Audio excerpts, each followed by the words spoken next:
9:01. Call the meeting to order. With the Pledge of Allegiance.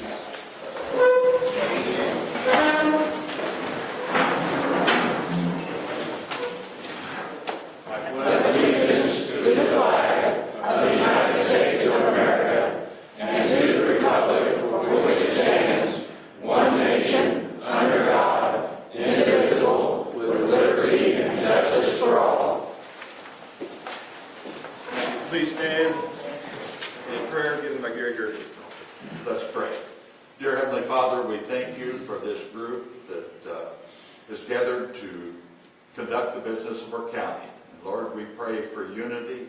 We pray for guidance.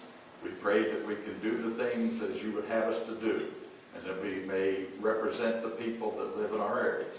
We ask for guidance in all that we turn out and all the work that we get done. They say we pray in Jesus' name. Amen. Amen.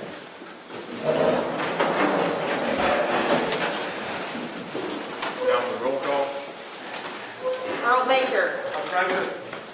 Kenny Barr. Here. Barbara Bennett. Mark Bennett. Here. Paul Candiday. Here. Brian Kaufman. Here. Dennis Gernovich. Here. Jesse Durbin. Here. Gary Gergany. Here. Rod Height. Here. Larry Lenz. Yes. Patrick Lyons. Terry Metzger. Here. Bobby Mormon. Here. Gary Patterson. Here. Gary Kiersey. Here. John Poe. Here. Robert Simpson. Here.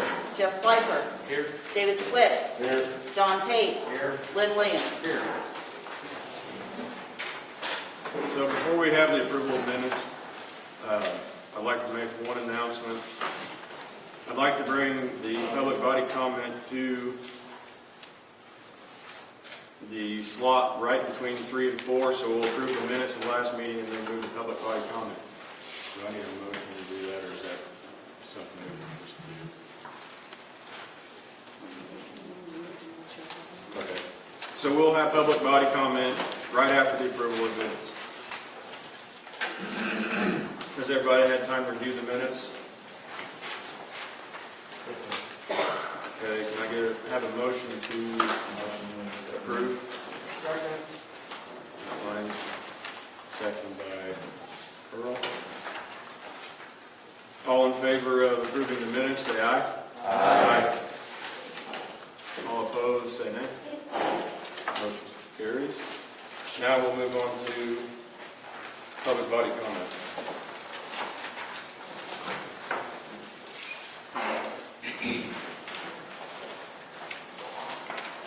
Is there anything anybody would like to say? Mr. Allen. I'll go ahead and break it down. Thank you, Kirk Allen. I got a copy of the order of business. I didn't realize you guys had adopted this at some point. I just wanted to address a couple things.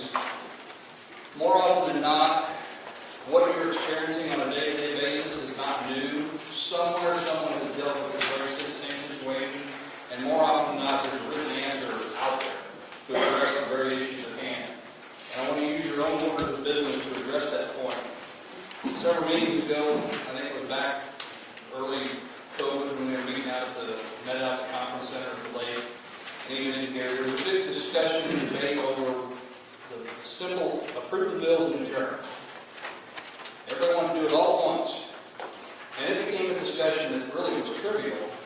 But if you read your own rules of order, it outlines bills or item D well before even committees are addressed. So the answer to that question was in your own rules. When we go through those rules, and now that you've got legal counsel, I think when they review some of this, like item number 8, every member present on the putting of the question, if not directly interested, shall vote thereon, unless excused by the board. Well, the board is not given the authority to excuse someone from voting. The statute outlines your voting requirements. And if there's a conflict, which I think that's what is being applied, I would urge that you brief up on the Officer of Prohibited Activities Act that outlines what you should or should not be doing when it comes to a direct interest or indirect interest. Item number 15, I think most would agree, we've gone through this many times, it's just an old document that outlines no alteration shall be made to any rules, blah, blah, blah, or without 1 day's notice being given the proposed change. well, it takes more than 1 day, because you gotta have posted 48 hours before the board can act. So little things like that are in the rules that hopefully those things can be cleaned up. Item 18, I know we haven't done it, and for the sake of the clerk and the sanity of the clerk, I hope we don't have to do it, but it says there that she shall read the rules, at the beginning of every meeting. I don't know why that got in there, but I hope you don't follow that rule. It's one that probably doesn't accomplish a whole lot. Opinions, I know we all have one. Getting opinions is what I want to address. Many have heard us say sometimes you need opinions in writing. The reason for this are vast, but most importantly, having it in writing eliminates confusion on what someone may think they were told. When asking other agencies for an opinion, like the County Association or the Attorney General, the same applies. I can't tell you how many times we've gotten a verbal opinion, only to be told they won't put it in writing, or better yet, to get the verbal opinion and then challenge them with prior AG opinions that are in writing. Many times the verbal opinion does not match the AG, what the AG has put in writing, and once the written opinion is shared, they backpedal. There's a lot of people that answer phones at those offices and they give you an off-the-cuff answer.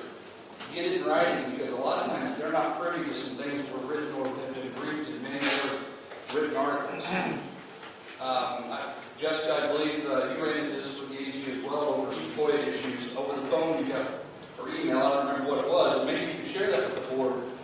They told you something that was completely inaccurate, and until there was actual documentation presented, they had to backpedal, didn't they? They did. The farm ground. Talking on the phone with one attorney in the AG office, they insisted it was okay for counties to lease farm ground. Yet they refused to go on the record. And we understand they're not there to give us legal advice.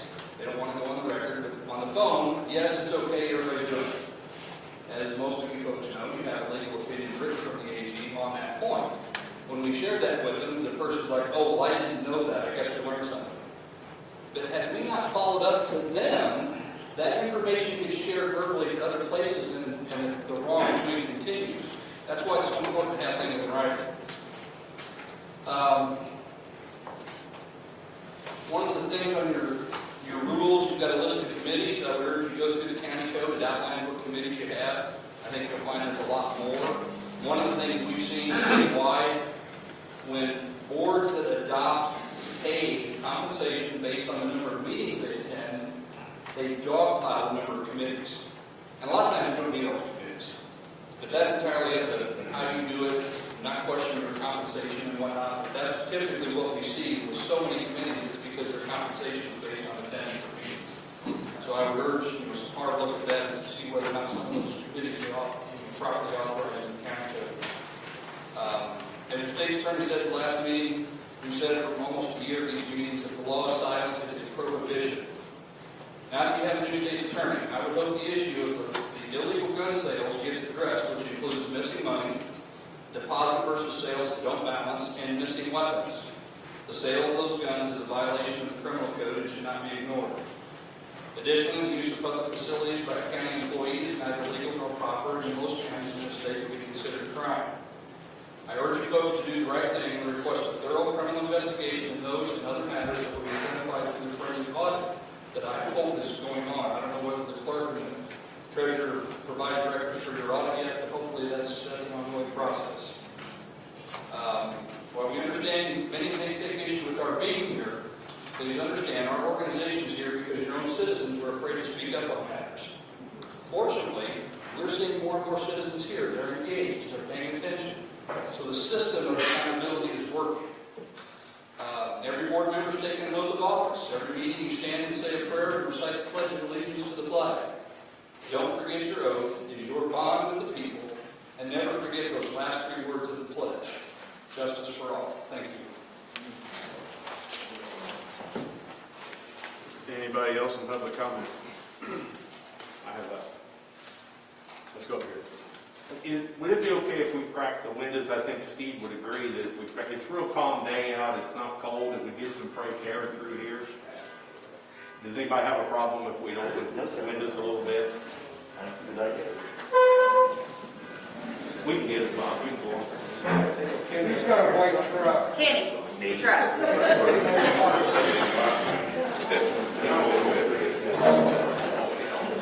anybody gets cold. That would bite you over there.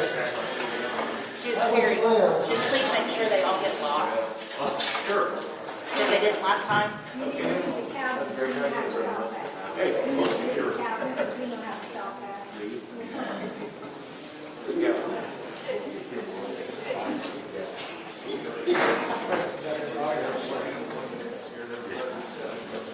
All right. That's the problem with that. A Chevrolet.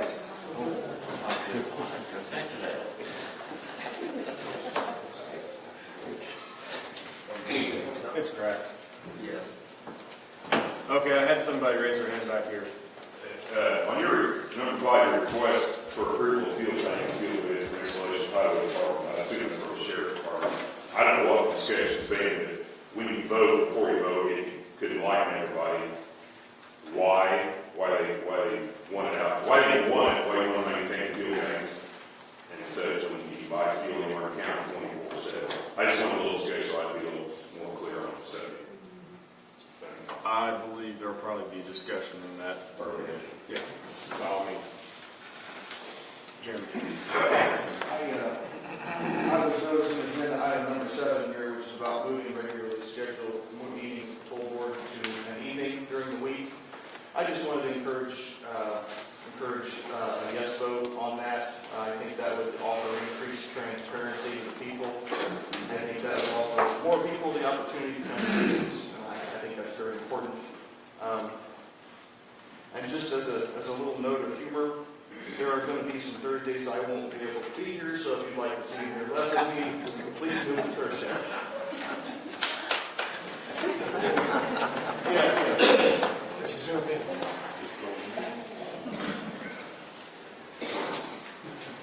Anybody else in public comment?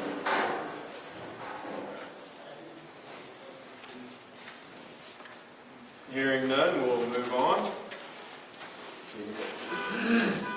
The next item on the agenda is the State's Attorney's Office request for approval of the Illinois State's Attorney Appellate Prosecutor Program. The resolution is attached to the packets received by the county board. This is a standard request that most, if not all, state's attorneys' offices request for their counties.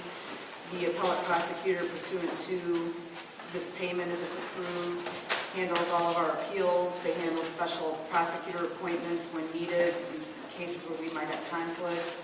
They provide free continuing legal education credits to both me and Jay Scott, the assistant state's attorney, which we have to do every year to maintain our law licenses.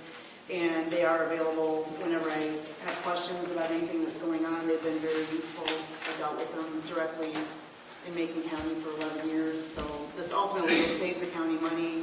In the event we do need a conflict attorney, they provide it for free, and we do need them for our appeals.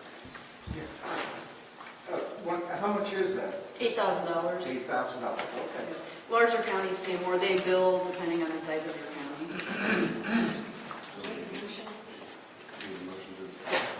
Motion's been made.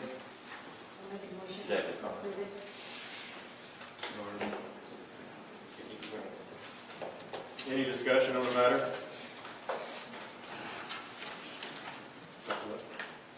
Any discussion on, I'm sorry. Barb made the motion to approve the appellate prosecutor program for Nicole. Kenny seconded it. Now I'm asking for discussion. Is there any discussion?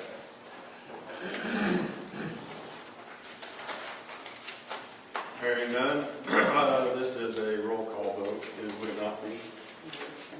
Yeah. Hearing none, we'll take a vote. Earl Baker. Yes. Kenny Barr. Yes. Barbara Bennett. Yes. Mark Bennett. Yes. Paul Candidate. Yes. Brian Kaufman. Yes. Dennis Durnovich. Yes. Jesse Durbin. Yes. Gary Gergany. Yes. Rod Height. Yes. Larry Lenz. Patrick Lyons. Yes. Terry Metzger. Yes. Bobby Norman. Yes. Gary Patterson. Yes. Derek Piercy. John Poe. Yes.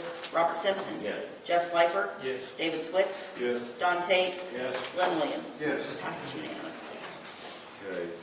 Item 5 on the agenda is Sheriff Don Coons request approval of tank and fuel bid for installation at the Highway Department. And on behalf of Sheriff Don Coons, I assume we have the law enforcement Chair, yes. sheriff. Don is out of town this morning. I handed out bids to all of you this morning, but basically, they've had things change here in Shelbyville. Oh, you didn't get one? Okay, somebody.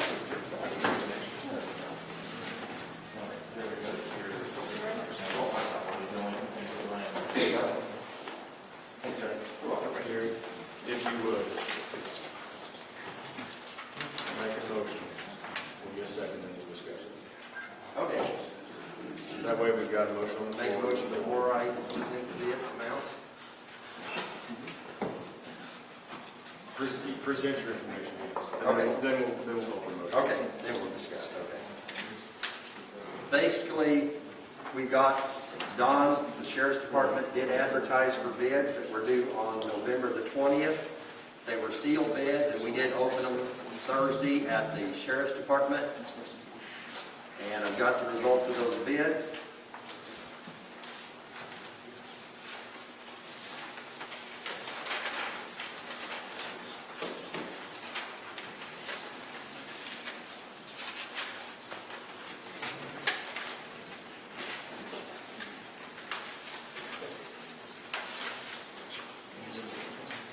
Okay, the lowest bid came from the Equity Energy, and their bid was for 10 cents over the Robinson Low Focus daily rack price.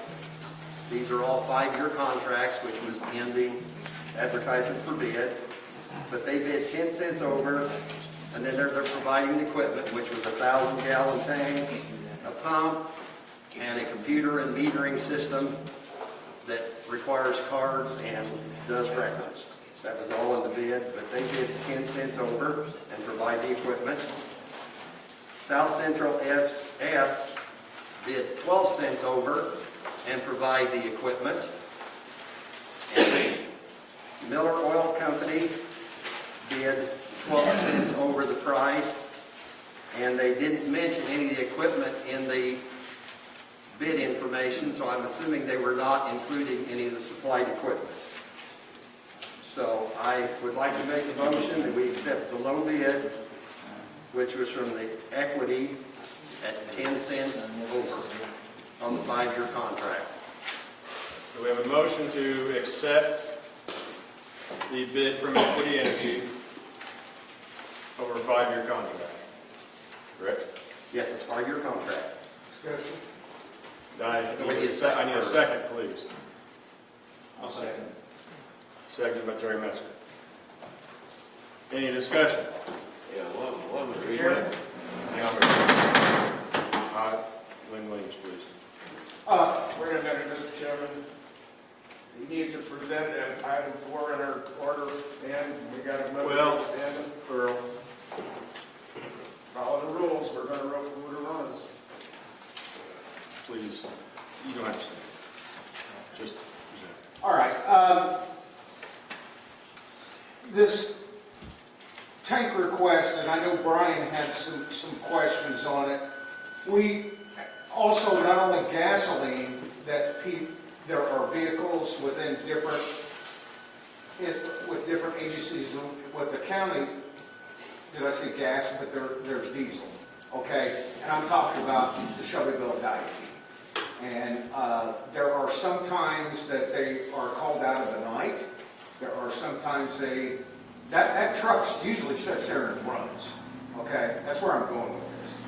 And it's not a lot of miles on it, but it does run and it takes fuel. I checked with the dive team, and they said they didn't, with the big vehicle, they didn't use over 500 gallons a year. But you've got gasoline that was stated in there. Are you wanting to incorporate diesel within that for everything in the county? I guess that's what I'm asking you. The only thing the sheriff is doing here is gas, because they have no diesel vehicles. And I actually went out to the site and talked to Alan this morning, and he said there are actually some county agencies already that are buying diesel fuel out there. And he keeps the record, and then he said once a month, They just look up how many gallons that agency got, and they bill them for that many dollars of diesel fuel at the cost they paid for it. Okay. So he said, if somebody needs diesel fuel, just get with him, and if it comes to the point where you need a meter and cards and, you know, it's like you said, it's a small amount, so he said all we're doing is, he said, there's a sheet here, and they fill out how much they used and when they got it, and he said, we bill them once a month. I think only on But the gas is available to the whole county if you just get with the sheriff. There's enough cards available for this system that the whole county could get gas there if needed. Okay. I have one question after John. Mr. Chairman, we've got a question about the options that we had besides fuel tax. Only because I had multiple vehicles and employees at one time. We tried to use a farm to fuel up all the vehicles, and because we were off the farm most of the time and working in all different locations, it was sort of a nightmare, so we had other options we went to. Have you looked at other options besides a fuel tank for the employees? Actually, they had other options till now, and they still have options in the other towns. Is Sean still here to, okay, if I have any questions, you tell me if I'm wrong, but this has came up the last 3 months at the law enforcement committee. There's only one station in Shelbyville that was open at night that would deduct the taxes off the gas bill, and they notified them they had quit doing that.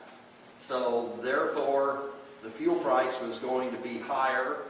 The number of stations that are open at night are less, but they do have locations in other towns that they can still get gas. They'll take the taxes off, so they still have that option, but they don't have it at Shelbyville anymore. And a lot of times they may fill a car twice in one evening if it's a busy evening and they really don't want to drive to the other end of the county to get gas. And if they get it in town, they can get it, but they don't take the taxes off anymore. Basically, you can get it at any gas station in the county.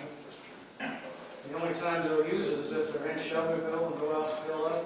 Is that what you're thinking was? I think their thinking is to use this most of the time, but if they're in Segal or Stewartson or somewhere where they still have the account to take the taxes off and they're out of gas, they're not going to drive from Stewartson back to Shelbyville if they need gas. So, let me finish. I'll let Sean explain. He knows the more the mechanical part. I spoke with Sean Blake about this. I've got another question now. So, in other words, if the deputies had motor mart that they were using before, and you couldn't handle the taxes and the takeout and all that, that would be the most convenient way? And if the price was the same, If the price was close to the same? And that's just a crapshoot anyway. which I don't think it was either, Trying to find the exact price. because if you look at the bid, you know, these prices are quite a bit below the gas station. Have you looked at the options like the fuel card that the FEMA office had for a while here that did all this bookkeeping for them? And let them show them all the time? I am aware of the West card. We were actually, first I was aware of that. I talked with Eric a few weeks back. We had our credit card shut off. But this is what pretty much got us to this point, is that if credit card had gotten, let's go back a little bit. Motormart had decided that they wasn't going to provide us with a card there anymore, meaning that they wasn't going to take off the taxes. So we were trying to figure out what we're going to do, so then we supplied a credit card from the deputies to come into the dispatch area and get it. We grabbed the credit card, headed to Motormart and get gas.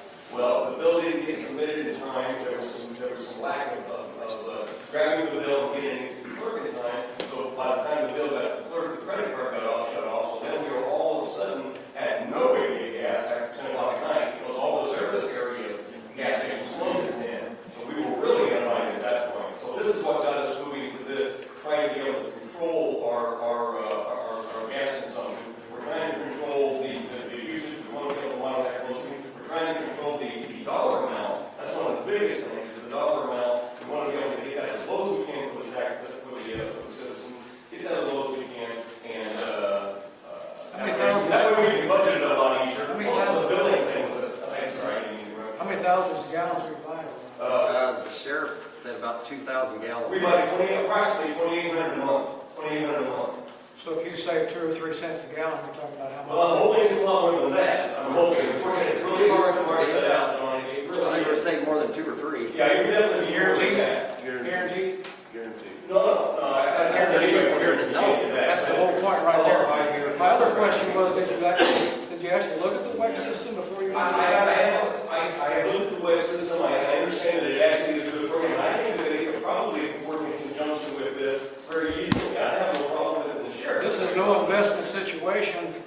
high trucking companies use, and at a certain point, they get a rebate for the fuel, and it's zero cost, and if Motor uses it, and I found out that every other gas station in the county uses it, why wouldn't we use something simple?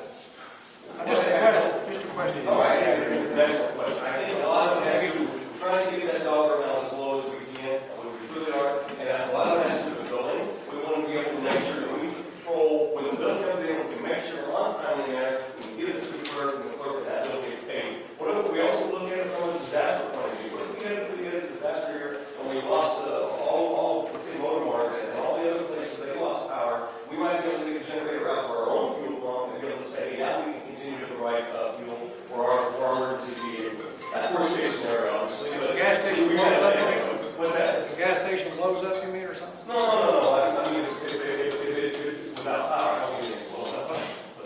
But If you I think check out, that's- did the committee check out their website? The committee did not, the committee doesn't, wouldn't do that. That would be the sheriff's department would check that Well, out. they did all the bidding. Yes, they did all the bidding. Don had to be out of town today, so that's why I'm presenting the bids, but Don actually took the bids out in person and advertised the newspaper, which is in your packet, and the bids were good till the 20th, but no, the sheriff's department's done all the information on this. All I'm doing is presenting the bid to the board today. You realize most counties do the fuel card, don't you? Most counties use the fuel card instead. a lot of counties have Security their own things. reasons. A lot of I counties. say a lot of counties do A lot of that. counties. Liability, security, theft, there's no security gate out the county building right now, I don't believe, is there?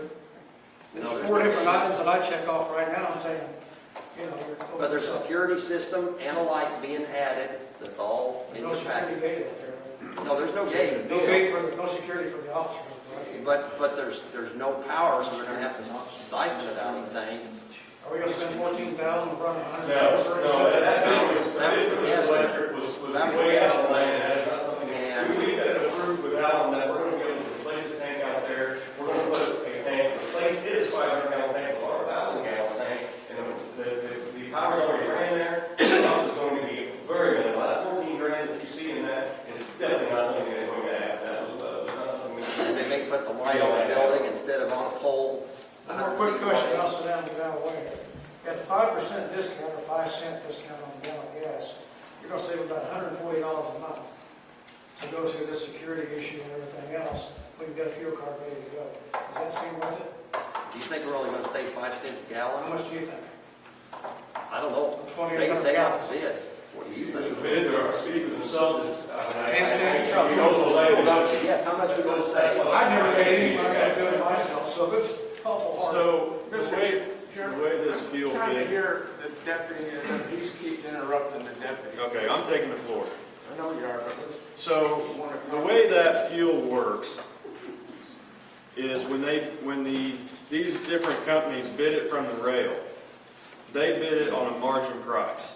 So if Equity bid it at 10, whoever bid at 12, so on, that's going to be your margin price. If you accept a contract with them, then you are taking yourself out of the ebb and flow of the gas market.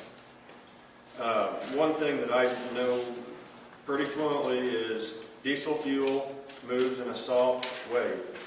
Gasoline looks like a heart monitor. It's up, it's down, it's up, it's down. So the cost savings, and I'll get to the finale of this. The cost savings I don't know will be there, because if you use the WEX card, that company knows that it recognizes that card, whether you gas up at Motomart, if you're at Casey's in Windsor, if you're down at Okanee at that gas station down there, those computers recognize that and they take the sales tax off. The only thing you're going to achieve in savings is the sales tax. You still have the MFT, the EID, and the state road tax and the federal road tax, which in the grand scheme of things is like 7 or 8 cents a gallon. So those are incidental. But the sales tax that is on right now for gasoline is 0.387 cents, which is 38.7 cents. There's a rebate too on the gas in the cars. I'd make a motion to table this and send it back to committee for review of all the options that. The Shelby Police Department just did this. They just put this whole equity system out there at the street department. They just did it. So I mean, it works wonderful. How long have they had that? To speak as a city councilman, Hold on. We've got John, please, let's keep this on tape. I have a motion to table. I'll second that motion. The motion to table. Yeah, but the motion to table supersedes. Well, that's where we're at. So we had a motion, we're in discussion. Now I've got a motion to table, that supersedes the motion. Okay. So, my motion, I move to table this, send it back to committee for review after discussion of that. You need a second, Mr. Chairman? Terry Metzger, second. Mr. Chairman? Earl. If the Shelby County Police Department has a tank, could we buy fuel through them? No, they just installed the whole thing we just talked about. They already installed that. I think we're supposed to elaborate on that. They just did what we're trying to do.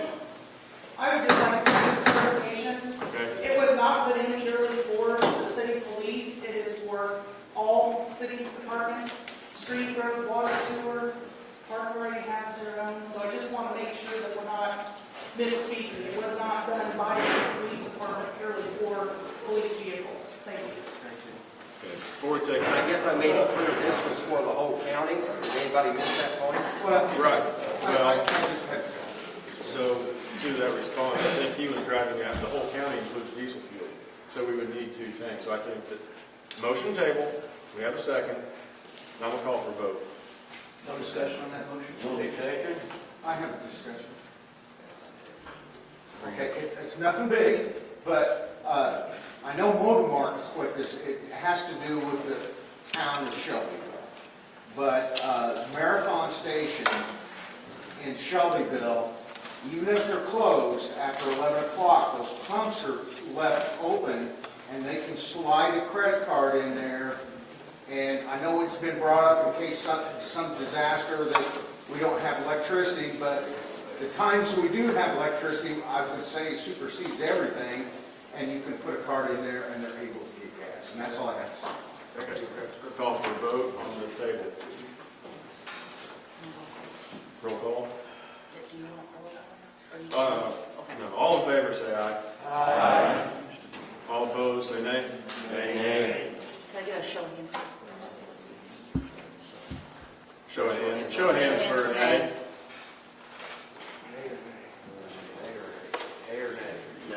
Show of hands. Nay. Jesse, Larry, Jerry.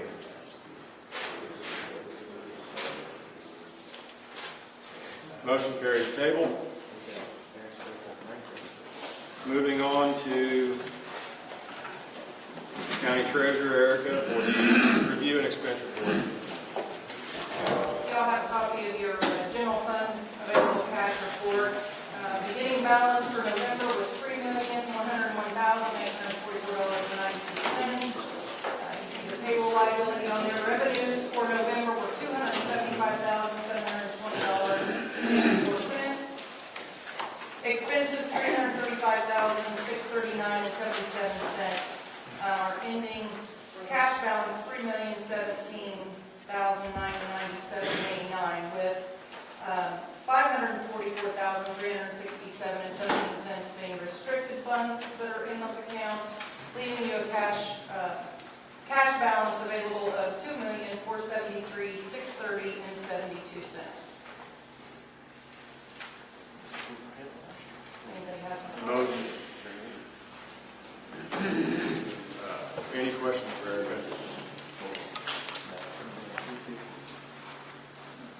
A motion to approve the report. Pat Lyons moves approved. John, take second. All in favor, say aye. Aye. All opposed, say nay.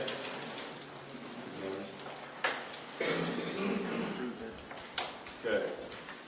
Up next, I'd like to, I'm going to preface this with, I was kind of going to work with Gary on this, but I would like to preface this next line item with, I'd like to lead by example, and that is following the Robert's Rules of Order. So, item 7 is the request to move the regular board meetings to the second Thursday of the month at 7 p.m. So I move that we move our regular scheduled board meetings to the second Thursday of the month at 7 p.m. Can I have a second? Second. Any discussion? Well, I had David back here actually, real quick. We'll just go left and right. Hi, David. Kind of amend 6:30, please. Amend your motion to 6:30. Okay. Well, I have a motion, so let me get a second on the amendment to go to 6:30 versus 7. Gary Patterson, second to 6:30. Now, discussion on the 6:30. We're discussing time only.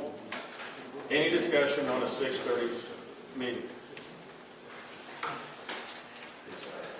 This would apply to 6:30 or 7, but the way the county board meetings are scheduled now, they're during the day. This is normally our jury week. I would plan to attend every county board meeting. If I'm unavailable, my assistant Jay Scott will be here. So whether it's 6:30 or 7, as far as the state's attorney's office goes, it would be more convenient for us if it was moved to the evening. I just have a question. This has been brought up twice, you know, and do we have to have 2/3 vote, because it was voted down twice? How do we go about doing it right? I mean, is it just Accepting a calendar, to the best of my knowledge, with the consultation of Nicole, is by majority vote. okay? It doesn't take a 2/3 because it's already been brought up to you. No, because it's been brought up in prior years. So we haven't brought it up since then, I don't believe. I think 2019. So we brought up in December. Each year we approve the calendar, so it was a year ago. So it'd just be a simple I majority. mean, I have no problem with 6:30. Gary? The only reason that I was in favor of 6 or 6:30 at the earlier time is because I know several members drive 30 to 45 minutes to get here. That was the only reason I wanted to move earlier. I'm not opposed to any of the rest. I have John here in the back. Mr. Chairman, I've just got one statement I need to make. Because of the mask and COVID and the public that we've got here, can we stick an order of business on number 4 and have every member stand and speak when they're supposed to chair? We all have a hard time here. I have a hard time hearing the guys in the back row over here. I know the public does. So we can make sure that we follow the order and have everybody stand up. It'd be easier to call on, and everybody can hear everybody calling. Mask or no mask.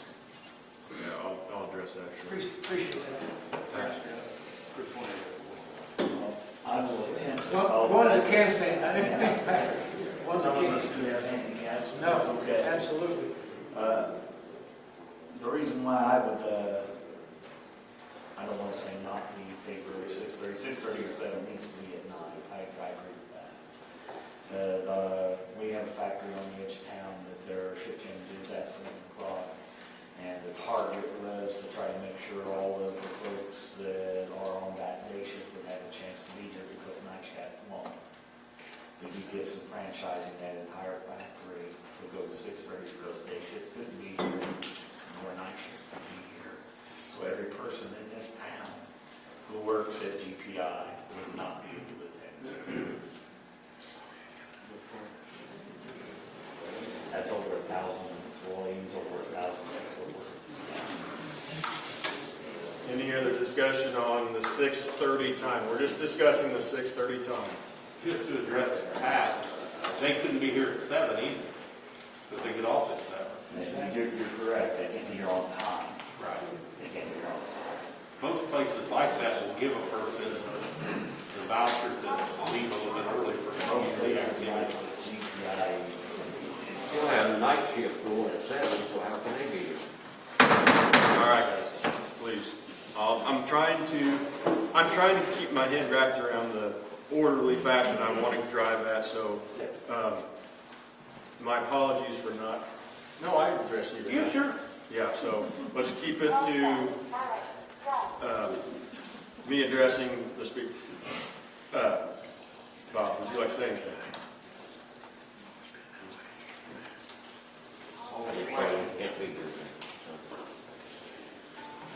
Question on amendment. Okay, so Dante call the question. We will now vote on the 6:30 time. A yes vote means you want to have it at 6:30. A no vote means you don't want to have it at 6:30. And then we will go back and complete the main motion with the decision of this amendment. Okay? Everybody clear? So all in favor of a, do we need a count or roll call? Oh, for count. Okay, so we'll do a roll call vote for the counting purposes.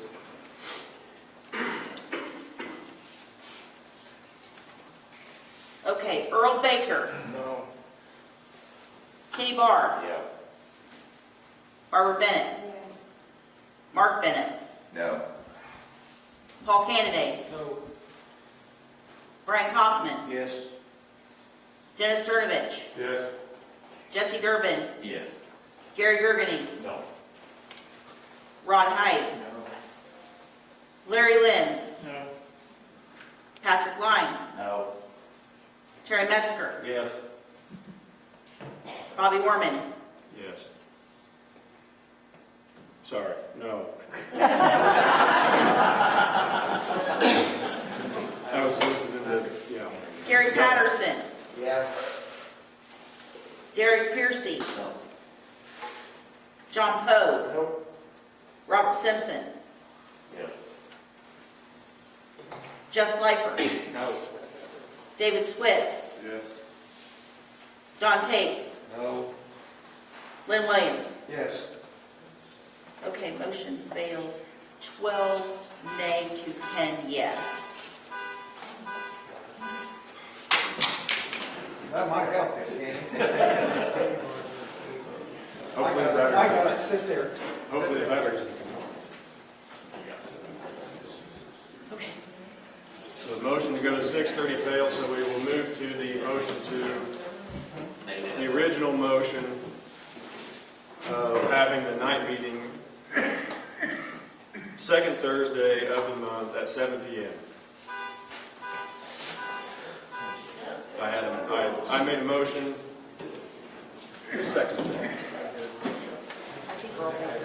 Earl seconded that. So now, any discussion on a 7 o'clock meeting? We've had a lot of discussion on the 6:30. Is there anything pertinent to a 7 o'clock? Does the motion need to include the location for the meeting? Like courtroom A, at the courthouse, or here, or? That's going to kind of been dependent about, you know, if we continue to meet here to social distance.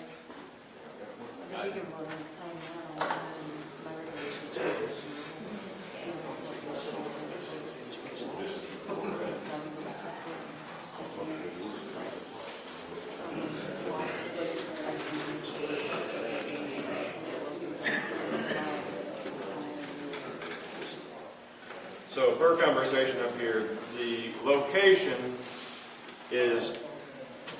will be here until we can get approval to go back into the courthouse in the courtroom A. My suggestion would be courtroom A, which is the big one upstairs.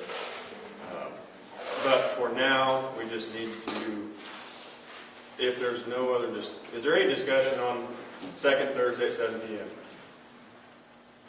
Since I have to present to the media a calendar for the year, I am going to put the location as courtroom A, because I believe by posting the agenda 48 hours in advance, I can state the location change with that agenda posting, which you all receive well in advance of the meeting. So I just want everybody to be aware when you get your new schedule, it's going to say courtroom A at 7 p.m. on Thursday, but we will continue to meet here per approval from the city until we can get back into courtroom A. If the motion carries. Yes. Any discussion on 7 o'clock, second Thursday? Okay. We'll take a vote. This is second Thursday at 7 p.m. We've already voted on that. I thought you voted it, okay? No, it failed. I thought that. Okay. Earl Baker, Yes. Kenny Barr, Barbara Bennett, No. Mark Bennett, Yes. Paul Candidate, Yes.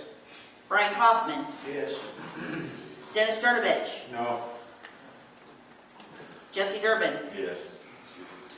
Gary Gergany, Yes. Rod Height, Yes. Larry Lenz, No.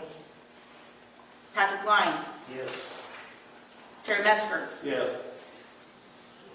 Bobby Orman, Yes. Gary Patterson, Yes. Jerry Piercy, Yes.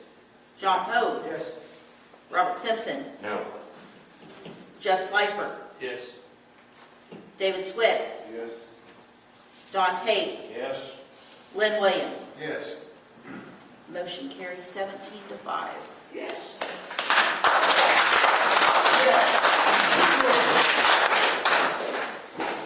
This is all government. So the motion carried 17-5 to move to a night meeting Thursday nights, second Thursday, 7 p.m. Stay tuned for location on the agenda as posted. Next up is County Clerk Jessica Fox requesting approval for the calendars of regularly scheduled meetings, committee meetings, and holidays for 2021. You should have all that in the board packet. I'll let her have the floor. Okay, you should have all received the holiday calendar for 2021. I sent you two schedules, one with the Thursday 7 p.m. meeting, one with the Wednesday 9 a.m. meeting. My understanding is committee meetings will remain as scheduled currently. So if nobody has any questions, I would request a motion and a second. I do have one comment on the holidays. Mr. Chairman, I make that motion. New Year's Eve is not on there. It's New Year's Day twice on the holidays. That's because we get New Year's Day. We don't get New Year's Eve. Oh, you don't get it, okay. No. So therefore, since New Year's Day is on a Saturday, we will get Friday, New Year's Okay, Eve, thank you. 2021. So, looking for a motion to approve the calendar. Mr. Chairman, I'll make that motion. Hold on, Earl. Yes, I do. Earl.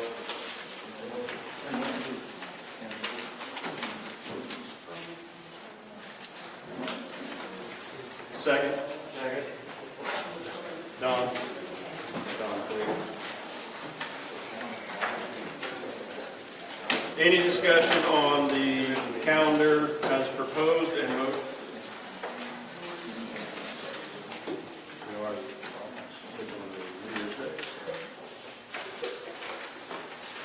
Hearing none, let's take a vote. All in favor, say aye. Aye. All opposed, say nay. Nay.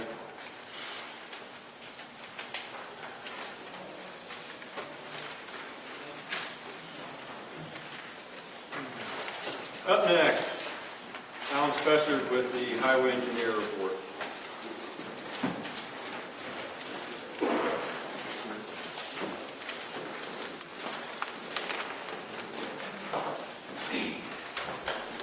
Good morning. Good morning. This morning I have two petitions, two agreements, and 6 resolutions. I have some updates, and then I have an announcement also. First item I have is a petition by the Rural Highway Commissioner to replace a concrete box drainage structure at an estimated cost of $8,000 to be split equally between the township and the county. I'm asking approval to help the Rural Highway Commissioner with this replacement. I'll make that move. I'll second it. So we have a motion to approve this concrete box in, you said Ash Grove? Rural Township. I said, Bob made the motion, and I seconded. Any discussion on this concrete box?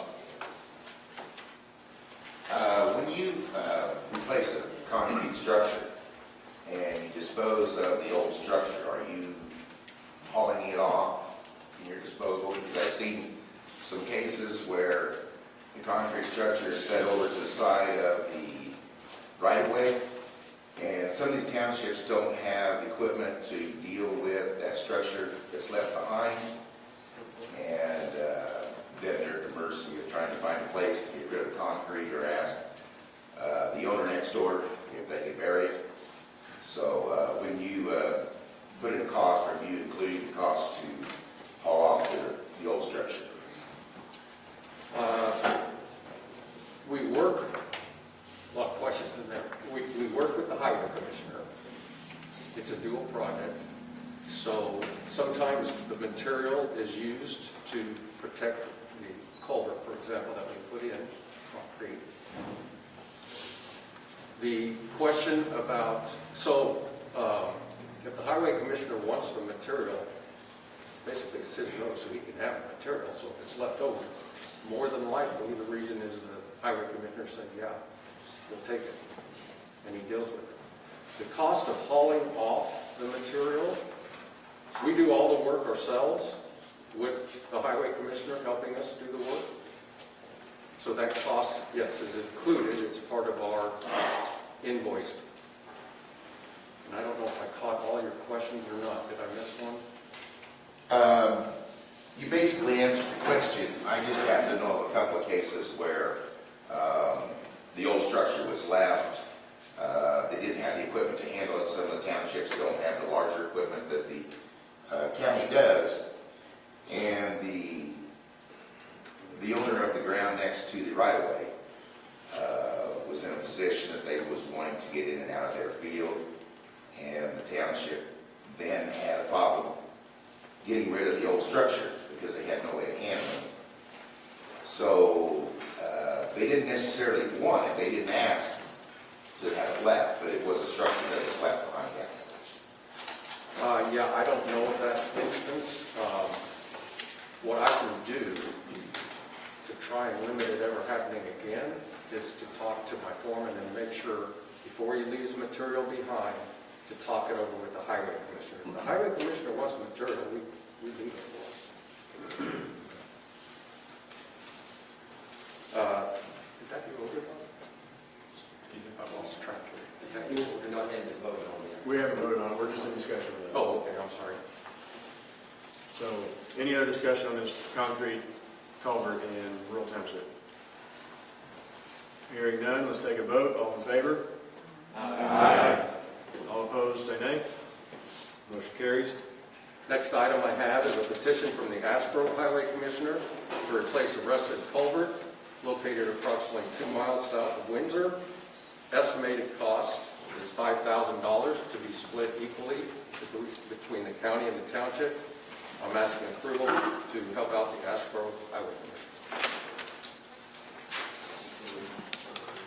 David Switch makes a motion. I'll second. All right. What's that?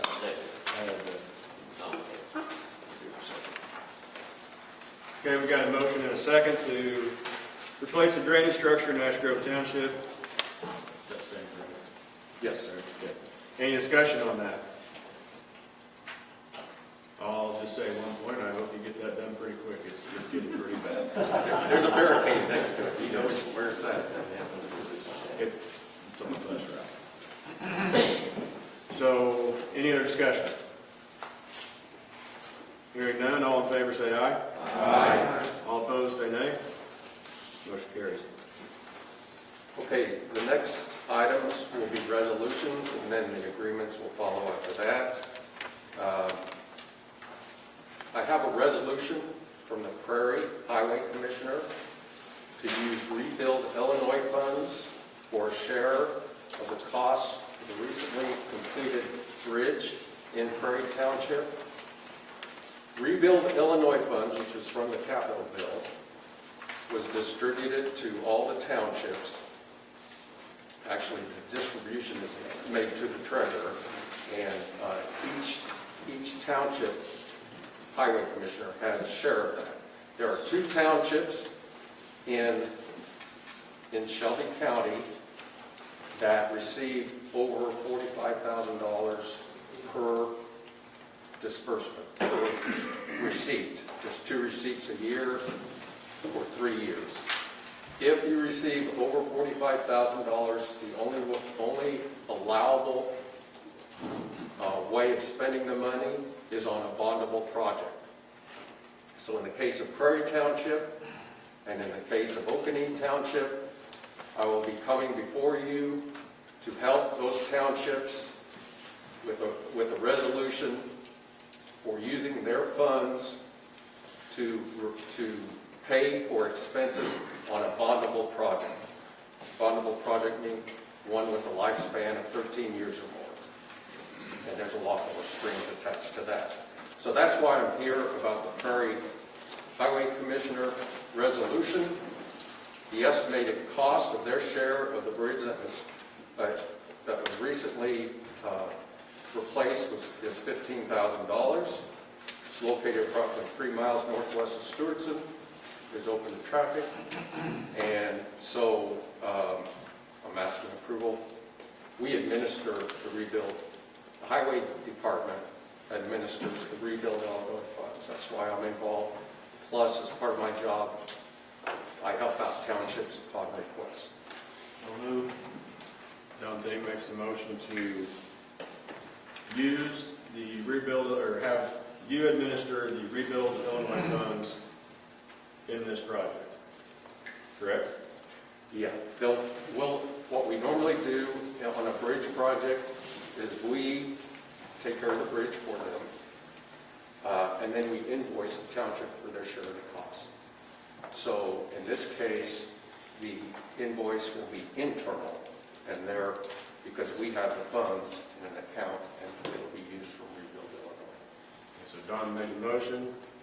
Second. Second by Jeff Slifer. Any discussion? Hearing none, all in favor say aye. Aye. All opposed say nay. Okay, very similar situation. Again, it's from the Prairie Highway Commissioner, resolution by the Prairie Highway Commissioner to use Rebuild Illinois funds to replace a drainage structure located near Herborn, about 3 miles south of Strasburg. Estimated cost $120,000. It would be replaced with a concrete box culvert. Again, the idea is to use Rebuild Illinois funds instead on a bondable project, which a box culvert would be a bondable project, instead of the township paying for the cost. This was selected by the prior Prairie Highway Commissioner. You will be receiving more information on future meetings from me on this, because we will help them with the replacement, with the engineering design and oversight and all that. So you'll hear more about this, assuming it passes today. There's no expense by the county on these, by the way. This is all Rebuild Illinois and the township's Rebuild Illinois. We have a motion. Brian Kaufman makes a motion. Rob White, second. Any discussion? Yes, I see you got this as a unnamed tributary, which actually that is a named tributary.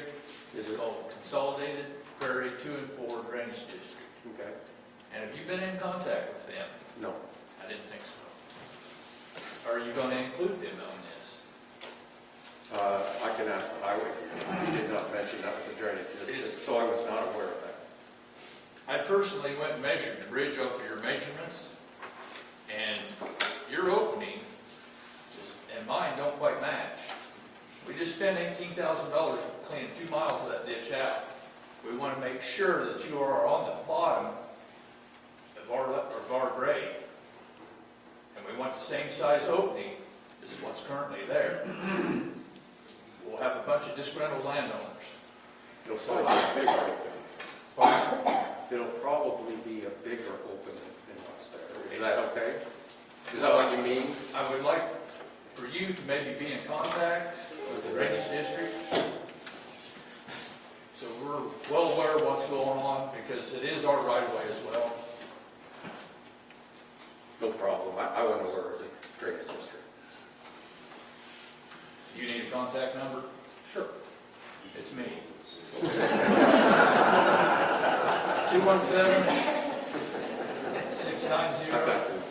Thank you, Alan. Any other discussion on this matter? David? So you're replacing the bridge with a box culvert, is that what I understand? I'm sorry, Are you replacing a bridge with a box culvert, is that what I understand? Yeah, the only reason I'm hesitating is because the state defines a bridge. Webster's dictionary, this would be a bridge. But the state defines a bridge as a structure that's over 20 foot long. This is not over 20 foot long, but in essence, yes. So how long is it? It's, did you look at the dimensions there? Yeah. 13.83 feet, and then for the depth, if you want to use his measurements or my measurements, mine's 7.5 feet. What was mine? 6.58. Okay, all right.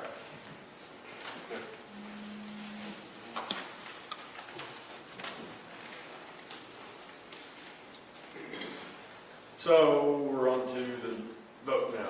Mr. Chairman, are we gonna move it back to committee to his, so he meets with Jeff, or are we gonna vote on it, approve it, and if they don't agree on it? Well, this is another proposal to use the element fund. Yeah, it's no problem doing what Mr. Baker says, or we can move forward.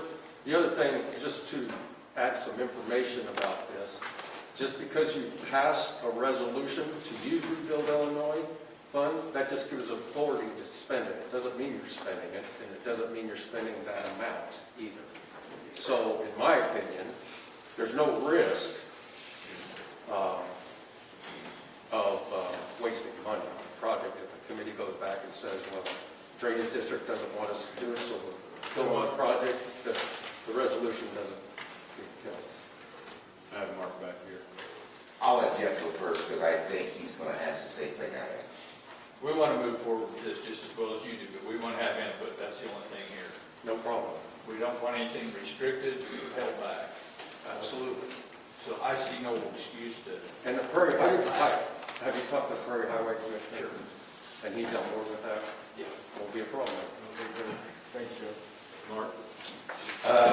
Then the structure needs to be a little larger. Is there any problem with the cost that you have associated with it right now? There's no problem. I guess I should explain that a little bit more too. An estimate is just that. And if I don't expect, I think there's plenty of money, put it that way. I don't expect it to be a problem. But at the same token, on all of these Rebuild Illinois things that I come before you and say, I think it's going to cost this, if it turns out to be something more, I'll have to come back. Because again, these are resolutions to give you authority. It has to be approved by the state of Illinois. We're not done today. You guys approve it, I got to send it to IDOT, and they've got to approve it. So that gives us authority, not only by the board to spend the money, but after the state approves it, to spend the money. So if I go over that amount, I can't spend more than that without coming back and getting more authority. Jeff, you have a question? Is there a time frame on that for getting through the state? Oh, through the, to get it approved through them? no, it's usually very quick. I passed a few Rebuild Illinois, I think last month, and I've gotten a couple back already approved. They were for county projects. There is a time frame to spend the money, though. You have 5 years from, I think from the capital bill, approved in June of 19, so I think we've got till I might have this wrong, but I think it's June of 2025, actually, commitment money. We need to spend before that. Oh, yeah. I'm hoping to get this built this year. Okay, so I had a motion and a second. Any other discussion? I think we need to take a vote. All in favor, say aye. Aye. All opposed, say nay. Motion carries. Okay. Information out here.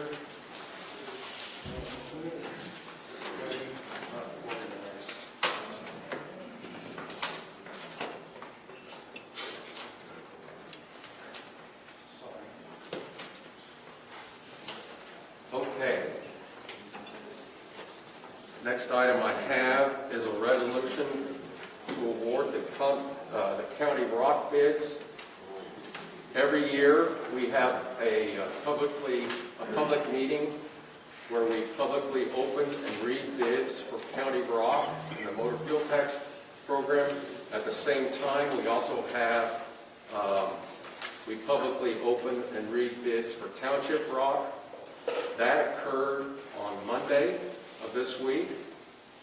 And so I have a resolution to award to the low bidders for the county rock, and there's several groups that I'll have to go over with you. The township rock, the authority to award the bids for the township rock is the highway commissioner, so there is no action by the county board on that item. So we open the bids. We have 11 different groups of rock. Group 1, C&H Gravel, was the low bidder at $10.40 a ton. Group 2, C&H Gravel, was low bidder for $10.40 a ton. Group 3, Hanson Material Services, was low bidder at $10.75 a ton. Group 4, Hanson Material Service, was low bidder at $11.25 a ton. Group 5, low bidder was Hanson Material Service at $7.45 a ton. Group 6, Hanson Material Service was low bidder at $11.25 a ton.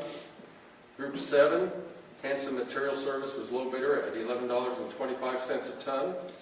Group 8, McLeod Express was low bidder at $17.50 a ton. Group 9, Hanson Material Service was low bidder at $11.25 a ton. Group 10, Hanson Material Service was low bidder at $7.45 a ton. Group 11, Hanson Material Service was low bidder at $7.45 a ton. So I'm recommending approval to award the contracts for those groups of county rock. Need a motion to approve those contracts for county rock? I'll make it. Bob Simpson. Gary Gertie, second. Any discussion?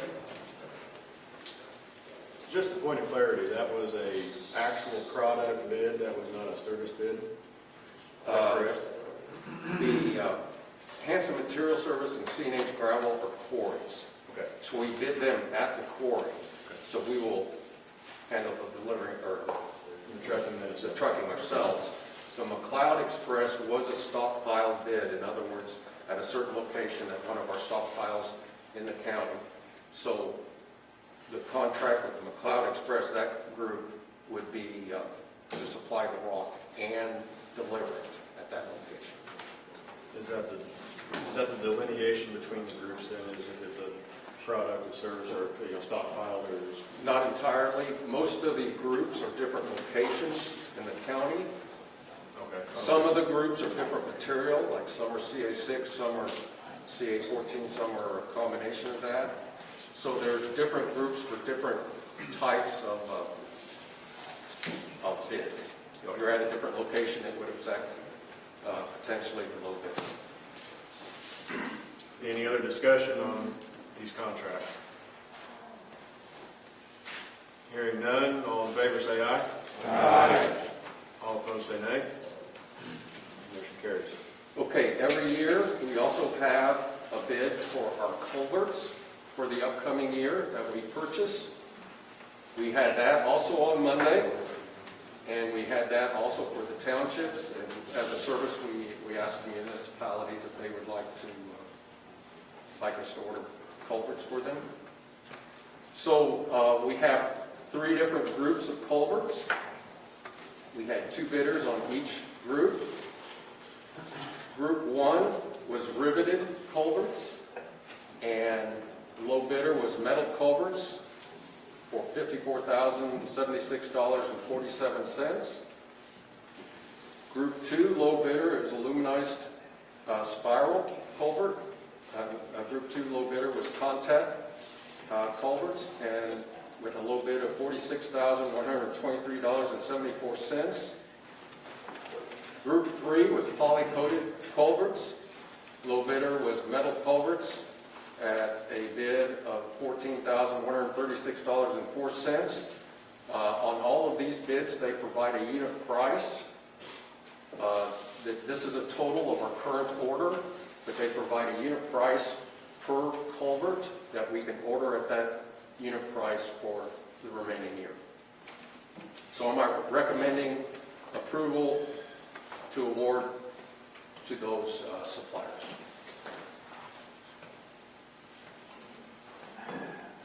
Motion for approval. Brian Kaufman. Seconded by Gary Patterson, sorry. Any discussion on the matter? Hearing none, all in favor say aye. Aye. All opposed, say nay. Unanimous vote. Next resolution is for every year I have to pass a resolution to giving me authority to use motor fuel tax funds for the maintenance of county highway.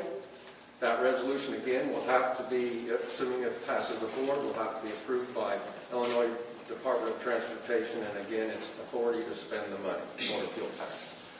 This year's resolution is for $850,000, which is quite a bit more than what I've come to you before, but we're receiving more revenue. We are receiving 2 checks a month and one full allotment amount like we always have, and the other is approximately 68% of the full allotment. That again was due to the 19-cent gas tax that was passed a year and a half ago. So I'm asking approval for that. Jesse Durbin makes the motion. Second. Jess Lucky. Any discussion on the matter? Questions? And this is the MFT funds and For maintenance. excuse me? For maintenance. For maintenance. Any discussion on that? That is just the county highways, not townships. Correct. The townships, I administer the township motor fuel tax. Every year, I do a budget with the highway commissioners. There's 24 highway commissioners. We do a budget for the following year. There is similarly resolutions that is approved by the highway commissioner. It's not an actionable item for the county, and then IDOT also approves them. And then we have the bid openings for the townships, and then they can do their maintenance, have authority to do their maintenance. Very similar situation. Any more discussion on this MFT? Hearing none, all in favor say aye. Aye. All opposed say nay. Motion carries. Okay, the next item is a resolution to use federal funds to pay 50% of the county engineer's salary, which is my salary. Assuming that is passed, then that will have to be approved by IDOT again, and they will cut a check, and the treasurer's office receives that check every year. Need a motion? Sure, I got a question. Being new to the county board, I guess I overlooked this on the budget item, but what is the actual salary for 2021? What is the actual what? Salary for 2021? Well, my employment contract starts in May, so I get a raise for that contract. So what I do when I ask for the resolution, I just take that amount. I already know what it is because it's public. It's IDOT recommends the salary, and the board has approved to use that amount. It's $112,000. 112? 12 for 2021. starting in May. Not exactly 2021, but starting in May, yes. Counting states. Right there. So this will be $56,000. Yeah, thank you. So I need a motion to approve the resolution to appropriate 50% of the federal funds to the Highway Commission. Barb Bennett makes the motion. Kenny Barr seconds.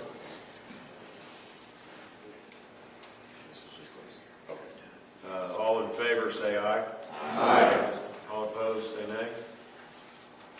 Motion carries. Okay, I have two agreements. Okay, last month, I came before the board and we passed a resolution to use Rebuild Illinois funds to replace a bridge on the Moweaqua County Highway. This month, I'm asking approval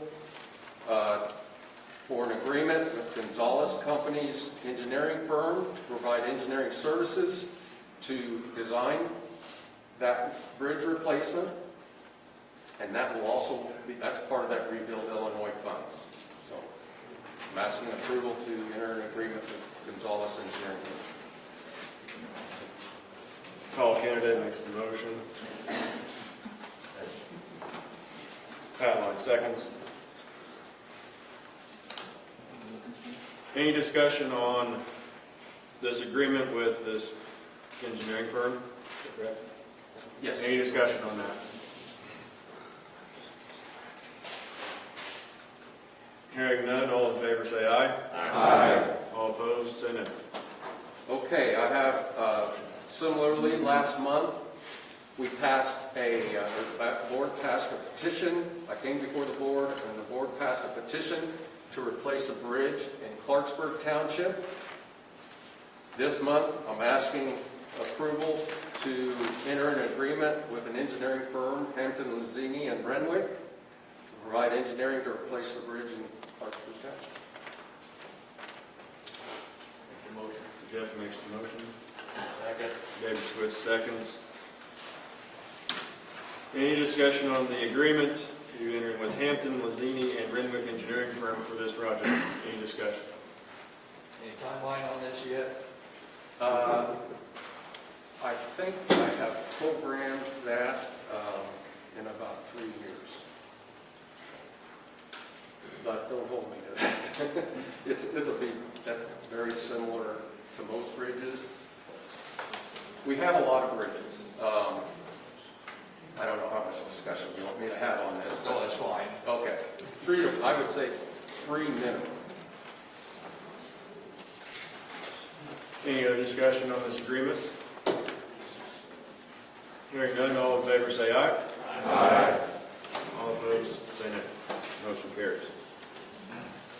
Okay, I have some updates and then an announcement. Every year I have to submit a 4-year program, for which that bridge would be in it, to IDOT. They program, there's a request to do 4 years worth of work on projects.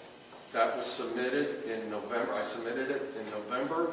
It is attached to the road and bridge meeting minutes. So when that gets distributed, you can see that, and you certainly can ask me questions about it. That's a very, that schedule and the projects are a living document. In other words, it changes quite often. That's why we do it every year, even though it's for 4 years. Also, as just giving the board members some more information about what's going on in the highway department, I've started issuing a project, what I call an engineering project list, and it is also attached to the Road and Bridge Committee meeting minutes. I go over with the Road and Bridge Committee, and it is attached to that, so you can ask about that. I just want to mention over the next year, this is going to be in 2021 calendar year, quite a year if what I'm planning on happening does happen, which I think it will. We have the Cowden Herrick Road that has been approved by IDOT to be bid on March 5th. Cost is $1.2 million. Federal and state money and Rebuild Illinois funds are paying for that. I have approval from IDOT to bid a currently closed bridge in Flat Branch Township. It will be bid on April 23rd unless something comes up that I'm not aware of yet. It is $350,000. Will be federal, state, and local funds will fund that bridge. I have approval to bid a bridge in Gross Township at 8 tons. It will be bid on June 11th unless something comes up. It is a $300,000 estimated bridge, federal, state, and local funds. On September 17th, I've got approval from IDOT to bid the county highway bridge located just south of Westerville, $1.2 million. It is a grant for 80% of that, and Rebuild Illinois and state funds, but we were fortunate enough to get a grant to pay for that bridge replacement. And then that's September, and then finally, on November 5th, I've got approval from IDOT to bid the upgrades to county highway that I call the Country Club Road. It was a bridge, it's phase one, it's a road that is funded with a federal grant that we were very fortunate to get a few years ago that is ready to be bid in November. Federal Land Access Program grant. And then we also got a grant from the state, Truck Access Road Route Program grant to fund it. The federal grant is 80%, state grant would pay for the other 20%, and then Rebuild Illinois for the costs that are not eligible to be paid for in the grant. That is a $1.7 million project, 1.87 total with engineering estimated. Of course, the bids will really determine the price. There's a few other items that might occur, like the box culvert in Prairie Township I talked about earlier. And there is approval to go forward with a railroad crossing approach project in Tots Point Township. It is 100% funded, but I'll have to keep you up to date about that project. Now I want to give an announcement. And in June, I think it was June, I might have this wrong, I think in June of this year, 2020, the board supported a resolution for me to submit a grant for additional funding through the Federal Land Access Program to extend the Country Club Road project that I just talked about further to Coon Creek Access Road. I'm very happy to announce that last week I was informed that our project was one of 2 projects that was selected for this year.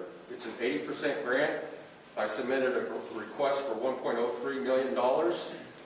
So $827,000 of that is an 80% grant. So $827,000 of that will be funded through that federal grant. I'm calling that phase 2. The other 20%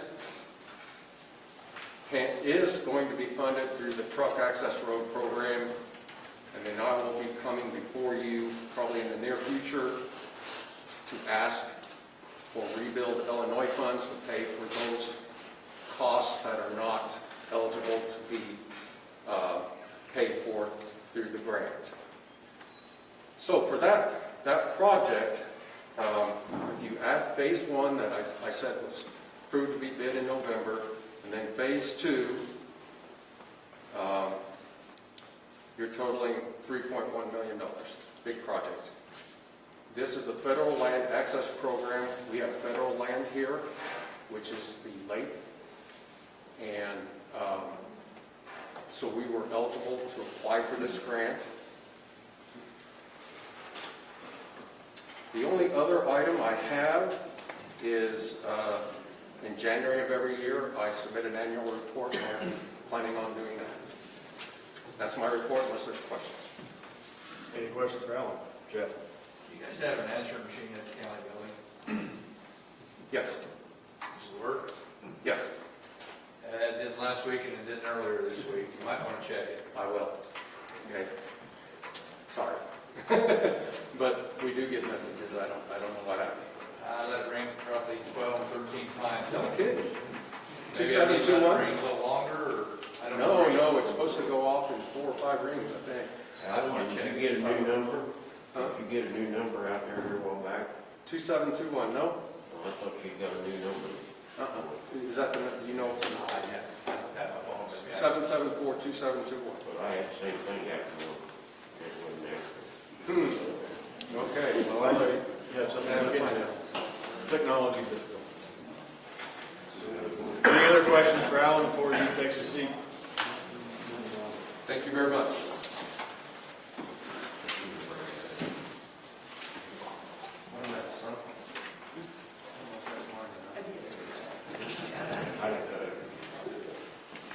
Moving on to committee reports. Bart. Yes, with the insurance committee, Erica had contacted me the other day and said that she set up the scheduling for the med checks in January.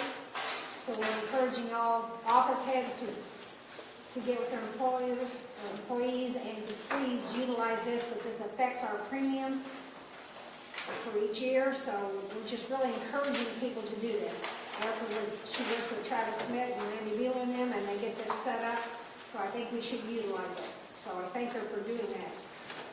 So what Barb said, if you couldn't hear, is they want everybody to get through the med checks. When's the timeline on that?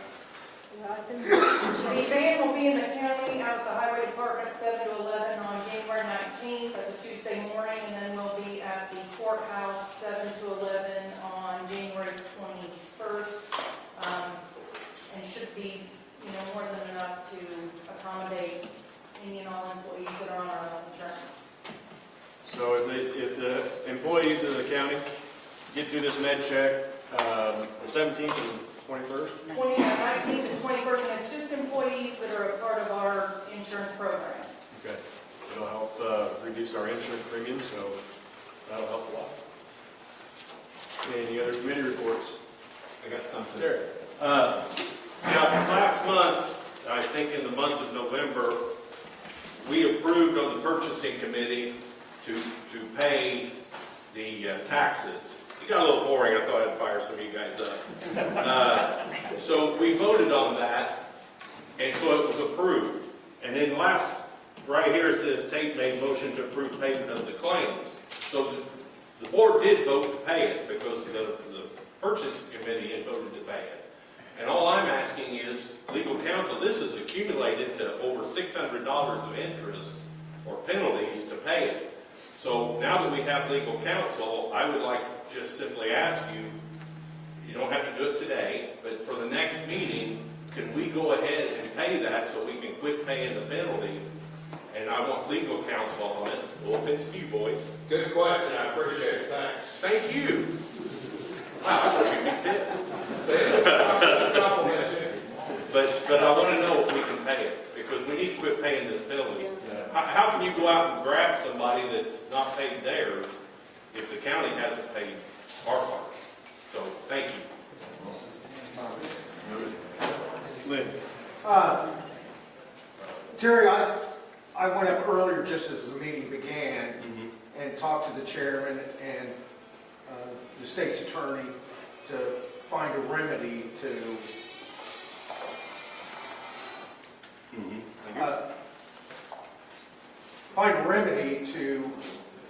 take care of this. Sure. And I agree with you that the penalties are going up. We got over $500. Well, I don't know if there's 670. Is it 600? Well, it's over 500. Over 600. But anyway, it would be nice to come up with a remedy pretty quick if we could, Nicole. Yes. Thank you. Thank you.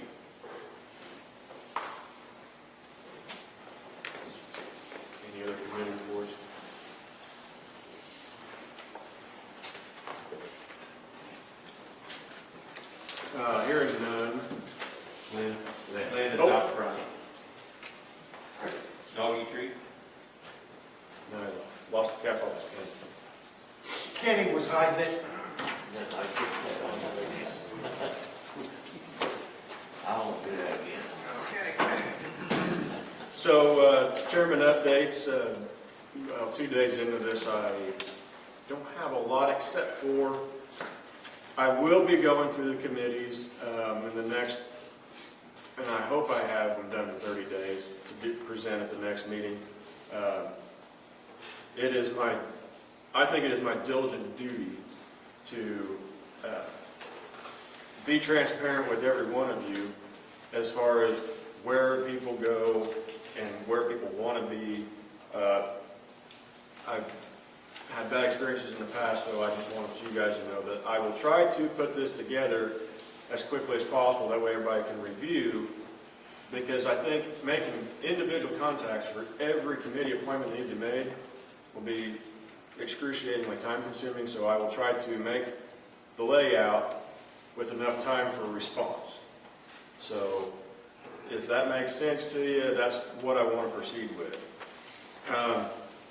You have the rules of order handy. I know you did. Here they are. So I do believe in points 4 and 9 of the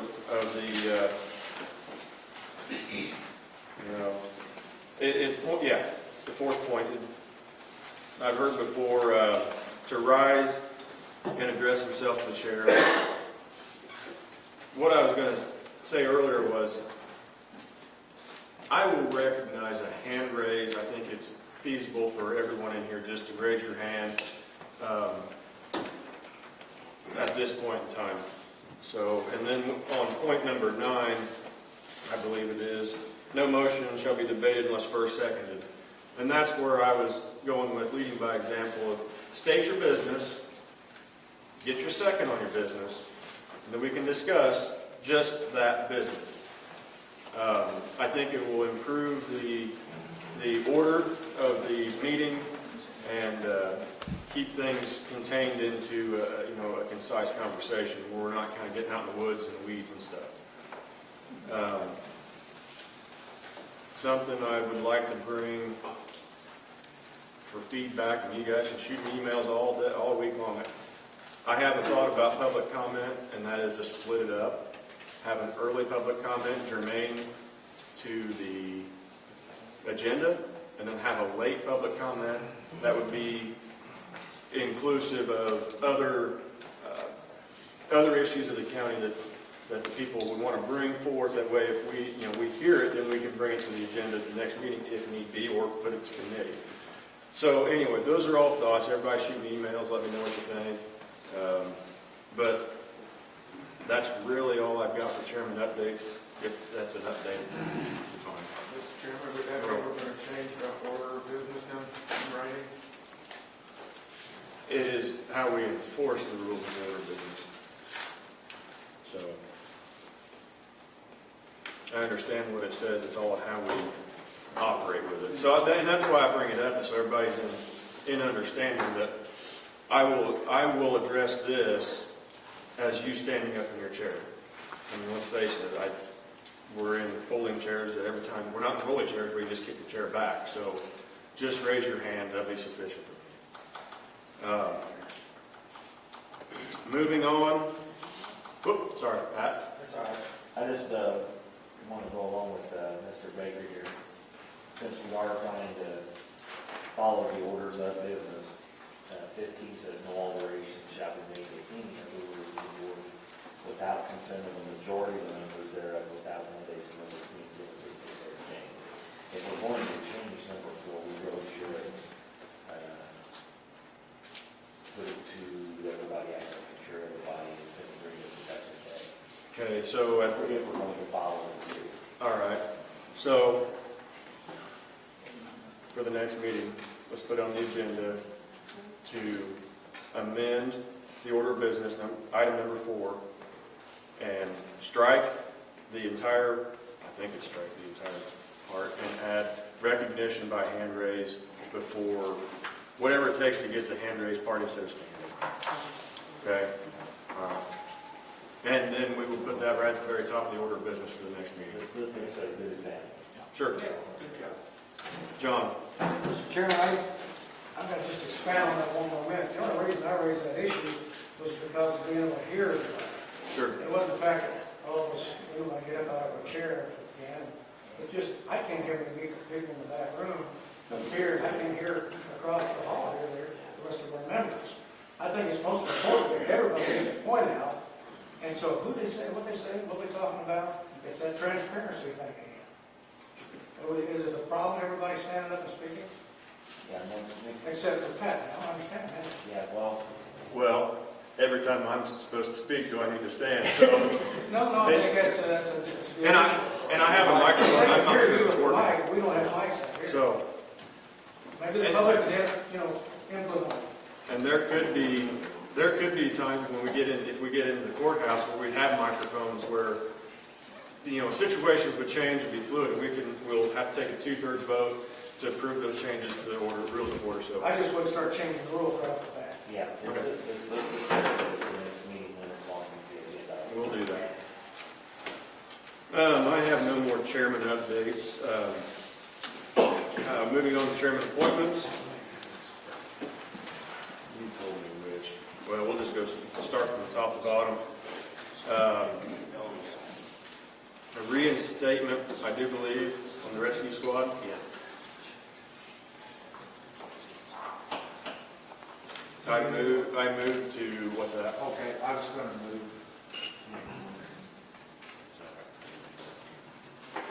No, go ahead, I'll second. I'll make the motion to nominate or appoint Terry Metzger to the rescue squad. Second. Any discussion?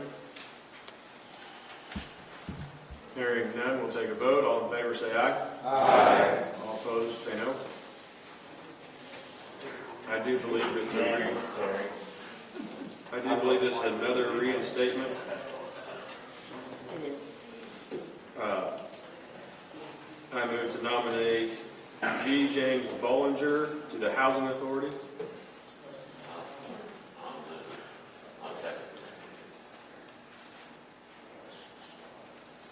Any discussion? Yes. This is the same gentleman who's on 708 Mental Health Board. Yes. Okay. Well, If he, that's fine. I would just you, wanted to know if it was the same gentleman who was on the 708 Mental Health Board. He's not here. Huh? we have a conversation up here. What's happening? I just need to know if he's the same gentleman who's on the 708 Mental Health Board. That I can't. Yes. According to, yes. Okay. I just want to ask Barb what's the significance of that, because I really don't know. Please. I hate to say it, no concession, but I don't think it's a good fit. I mean, he should be on the 708 Mental Health Board. He's a nice gentleman. I just think there should be someone who's more aware of what's going on. That's just my opinion. I appreciate your input. Any other discussion? Take a vote. All in favor say aye. Aye. All opposed say no. No. Do you want to roll call that lady? Or should we? Show of hands for ayes. This is G. James Bollinger for the Housing Authority. Perhaps you should consult with the Housing Authority to see if they want him reappointed, because this is kind of their reappoint, normally they notify us about the reappointment. I was thinking that they should reach out. Motion. I like that. So we're going to vote on my secretary's motion to table that. We've already voted.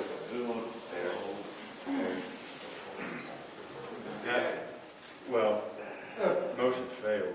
Therefore, Yeah, it would go back to the Housing Authority to nominate somebody for that position. You have to nominate everybody else now. Right. Yeah. They would have to send somebody back. I will- And if they come back as the Housing Authority with the recommendation, correct? I mean, Well, you know. I'm in the weeds here. Okay. I'm gonna have them, we'll do that. Mr. Chairman, since these are chairman appointments, are these your appointments? Or did these holdover? These, I do believe, okay, so Terry was a holdover, correct? Reappointment. Bollinger was a reappointment. Denny Fisher's a reappointment. No. Oh, yes? William Cronky is a new one. And Robert Anderson is a reappointment. Well, what I was getting at is, you as a new chairman, would you want to insert someone else in these positions, or? So, according to Prairie and Big Springs attorney, that's how we were notified of their recommendation, As well as the Sheriff's Merit Commission. as well as the Sheriff Merit Commission was the attorney sent that information, and then it's put on the agenda. So, Dennis Fisher was that through the Planning Commission? So, those commissions. Can't hear you. Sorry. So, the bottom two on the agenda, the Sheriff's Merit and the Prairie Big Spring Township Commission, or drainage districts, their attorneys, via their attorney, they put these people up for nomination. The sheriff has an attorney? It's the Merit Commission. But you said the sheriff's attorney suggested. I'm sorry, the Sheriff's Merit Commission. Who's that attorney? Mr. Chair, what is that commission for the sheriff merit hours? I don't know what it is. Yeah, well, who's the attorney for that merit commission? I mean, I know it's the state attorney, I just want to know. It is not the state's attorney. It is Dove & Dove is the legal attorney for the Sheriff's Merit Commission. Really? Are they appointed? They don't have a right to talk. I would, Yeah, we're willing to give clarification. They've been there, So we have Terry Metzger reappointed to the rescue squad. He's here in person. The motion to appoint James Bollinger failed. And at this point, I'm going to make a motion to table the rest of the appointments until we get clarification on how to proceed. Even this drainage district, because this drainage district is their attorney. Don't second that yet. I'll second you, Bobby. No, I said don't second that.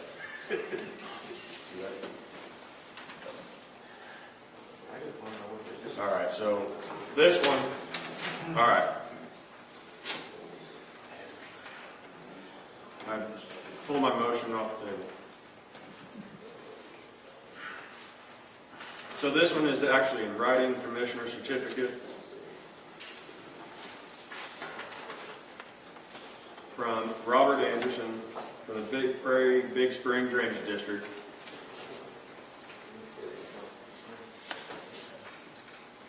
So I'd make the motion to appoint Robert Anderson to the Prairie Big Spring Drainage District.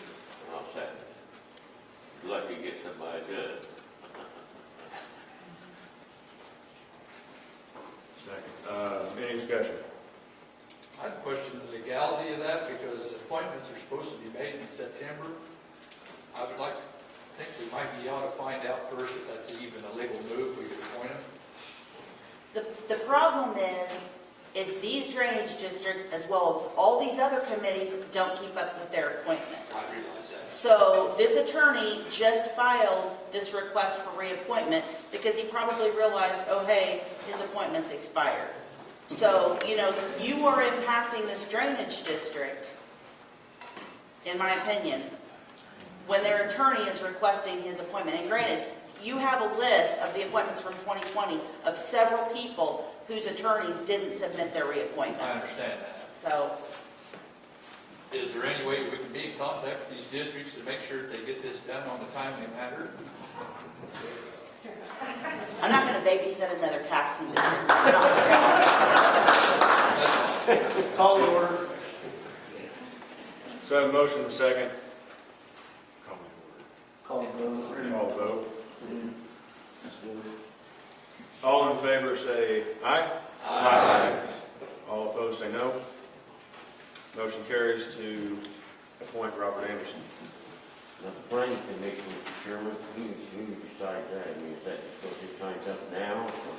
Yeah, just because his time's up, and hopefully when somebody gets at one time, Dale Weatherell requested all of the appointments at the beginning of the year, so you guys would be well aware of who was up for reappointment. We haven't had a zoning administrator since August, so it's not like the planning or Board of Appeals is in a meeting anyway. No, and that's something I would like to address. I know it's not, but I hope Mr. Chairman gets on and we get a committee together to get a zoning officer, get that going again, because there's some very important issues we were working on the zoning, and because of COVID, they got put back on the burner, and I think we need to get somebody hired and get that rolling again, because I know in the northern part of the county, there's a wind farm that's been in the farm, putting in a wind farm, and we never did get any zoning adoption done on that. And Jared was working on that real hard until the COVID started. So I'd like for you to do that, sir. Okay, so the minutes, as of now, the minutes may reflect that we have Robert Anderson appointed to Big Spring Prairie Drainage District, Terry Mesker Rescue Squad, and that is currently where we're at. How do we wish to proceed with the other two? I mean, what do you have? I'll let you call Did her. we vote on that price, right? Yes, we We did. But America, can we vote on this?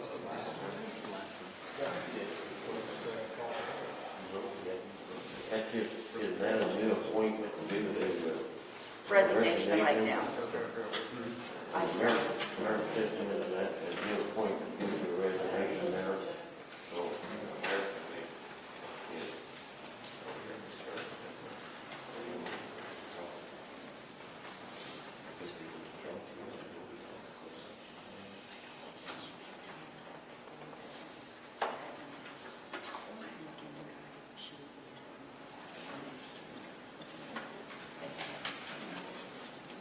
Let's turn the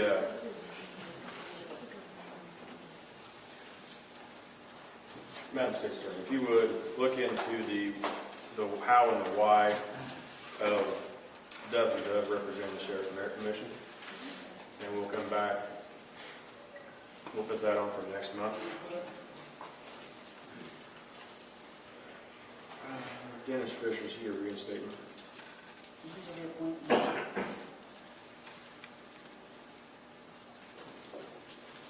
I'd make a motion to reinstate Dennis Fisher to the Planning Commission. I'll second. Option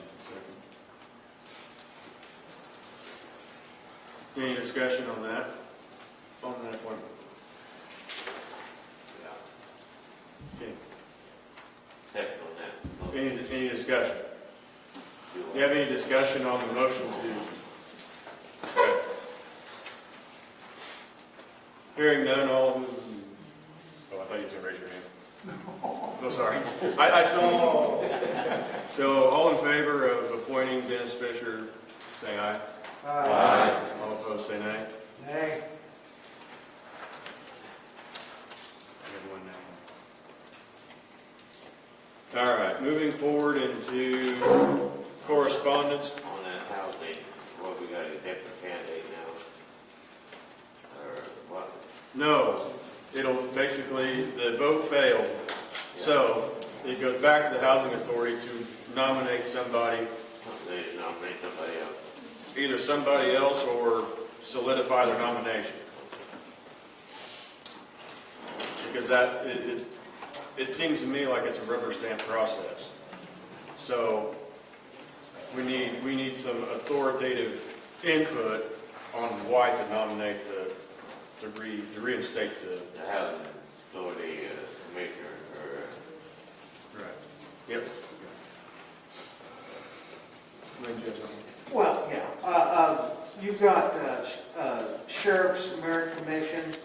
can't we approve this today because we had somebody that, you know, it's a replacement to keep the board full, keep that merit commission full. Right, well, with the attorney,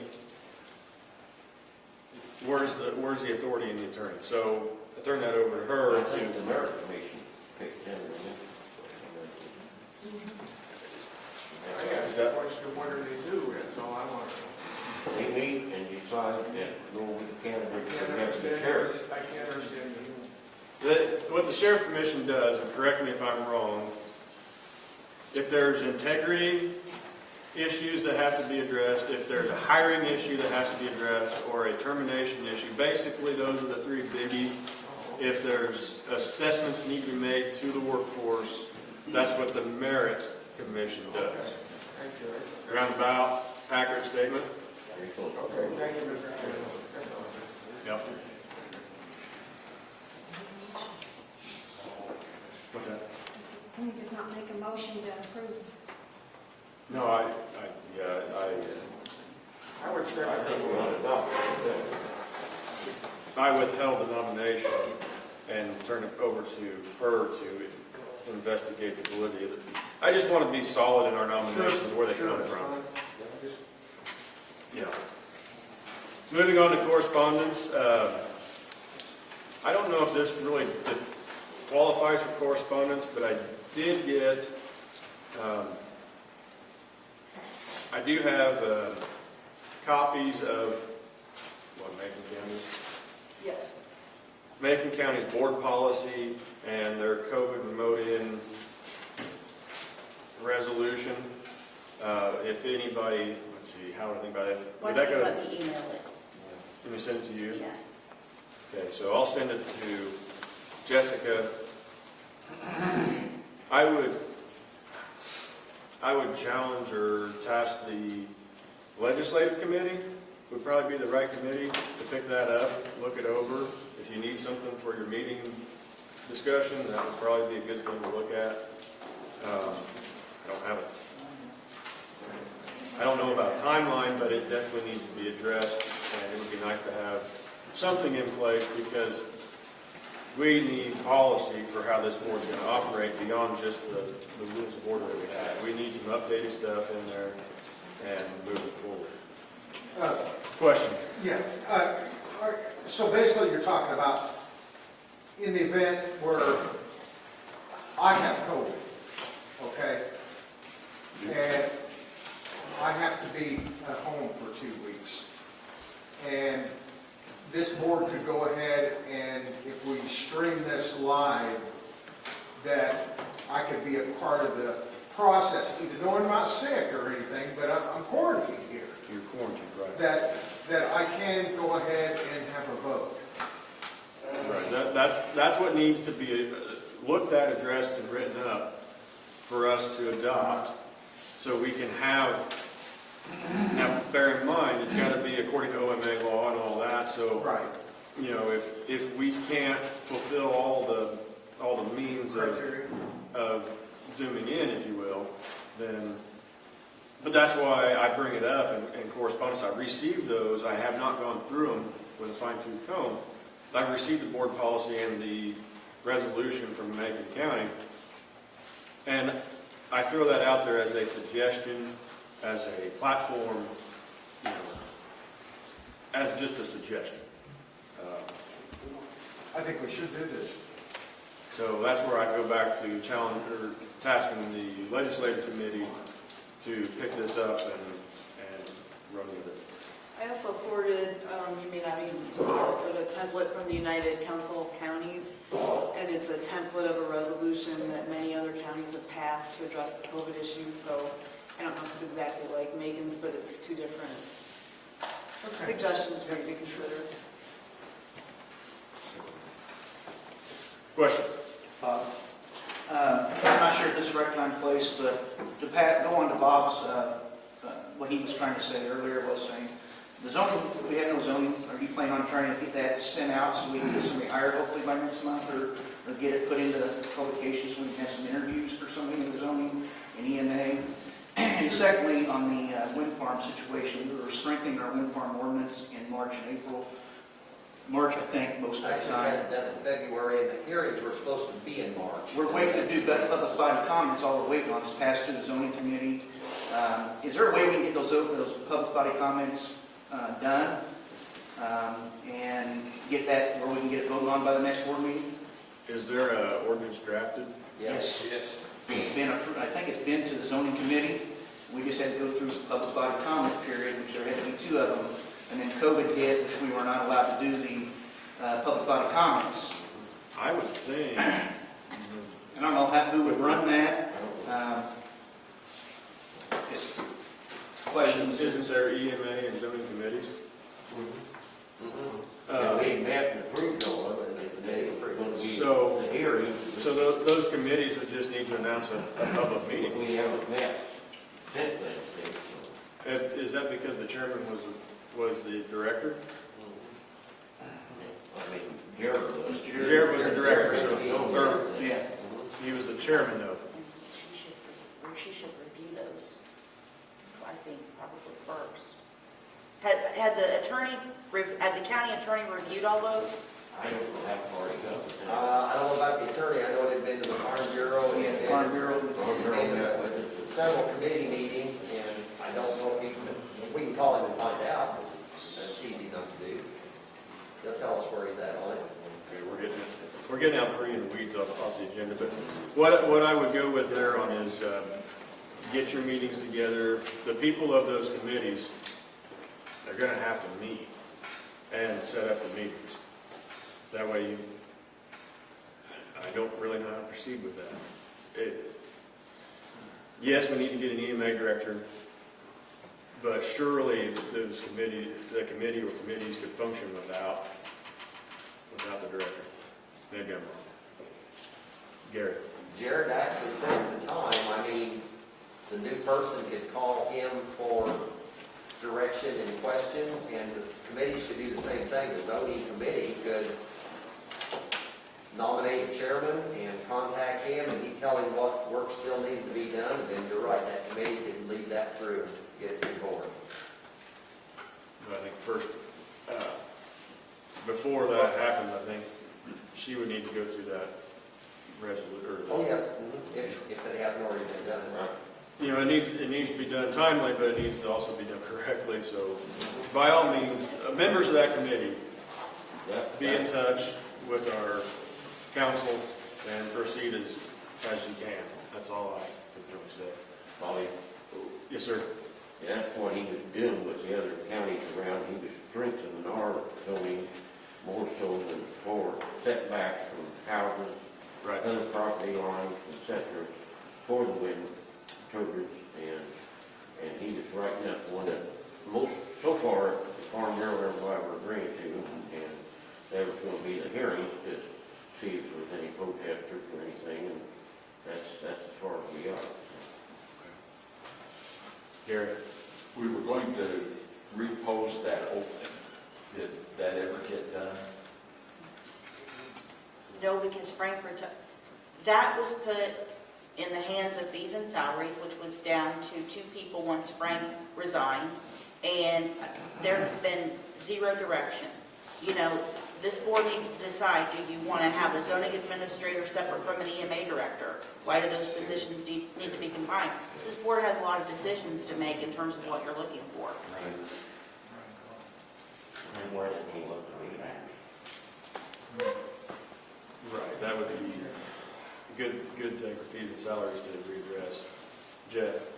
Thanks to Gary, I've got a copy of the draft of that windmill ordinance. Okay. And I'll supply that to you because I can get it from Gary. Gary went out on the limb there and got this for me. And looking over, we're probably one of the better counties around. Not saying we're the best, but we're better than our neighbors. But we do need to get it moved forward and get it voted on by the board. You're right.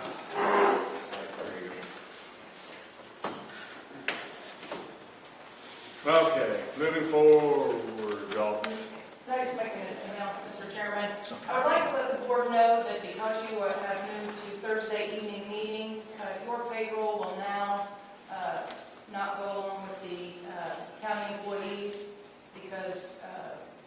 files have to get to the bank, so I just want to make you aware. I can't get that file to the bank until Friday. Your payroll will now be on Monday if there's holidays, so I just want y'all to be looking for checking your emails. When I get back to the office, I will create a pay schedule for the board. And I just wanted to let you know that because it does affect how that works, because we won't be meeting on Wednesdays. All right, thank you. So moving on, item 14, approval of the county claims. I need a motion to approve the claims. I'll make the motion. Switz makes the motion, need a second. Paul Canada makes a second. Any discussion on the county claims? I'll make one question. Where were you at with the county? I mean, the claims being part of the tax bill, correct? Well, we did a broad thing, that's what we're doing right now. Right. Just if you want to amend that motion to not pay that, now would be the time to do that. But we've already approved it. Okay. Well, let's When you reviewed that claim in November, I had a blank claim form with that I said, this needs to be filled out. The account number that you want this paid out of has to be on this claim, the amount that you're paying, and I said, you need to check with the state's attorney before you move forward with that. I got it exactly back as I'd given it to purchasing to review. I know for a fact Gina wasn't there for that meeting because she was on vacation. So I know that the committee could not have gotten her opinion about that. So that's what I just wanted to say. That's why it still hasn't been paid, because nothing has been essentially submitted properly for payment with a legal opinion that the county can legally pay that bill. Well, I've asked for it now. Right. I don't remember seeing that paper.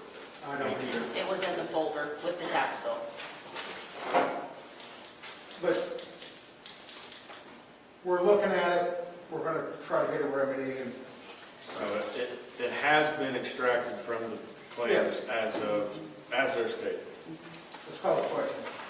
Okay. All in favor to,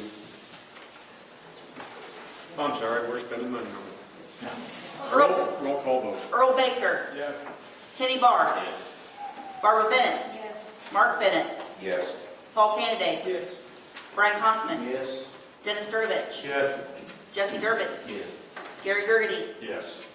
Rod Height. Yes. Larry Lynn. Yes. Patrick Lyons. Yes. Terry Metzger. Yes. Bobby Warman. Yes. Gary Patterson. Yes.